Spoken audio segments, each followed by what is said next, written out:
আমাদের মেয়েদের একটা জীবন। বিয়ের সময় সবাই এটা বুঝিয়ে দেয় যে বিয়ের পর শ্বশুরবাড়ি আমাদের সবকিছু। আশেপাশে সবাই আমাদেরকে এটাই বলে যে শাশুড়িকে সবসময় মায়ের মতো দেখার জন্য, কারণ বিয়ের পর শাশুড়ি সবকিছু। আচ্ছা, আমি মা আর শাশুড়িকে এক ভাবি কি করে?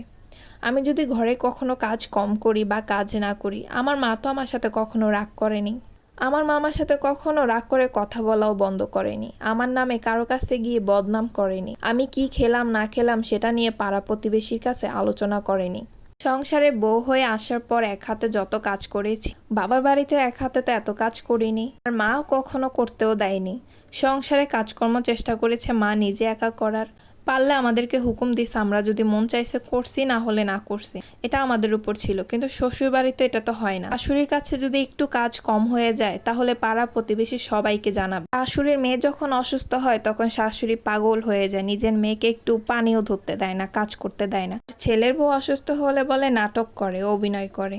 আমি আমার মায়ের চোখে মণি আর শাশুড়ির চোখে বিষ। তাহলে আমি মা আর শাশুড়িকে কিভাবে এক ভাববো?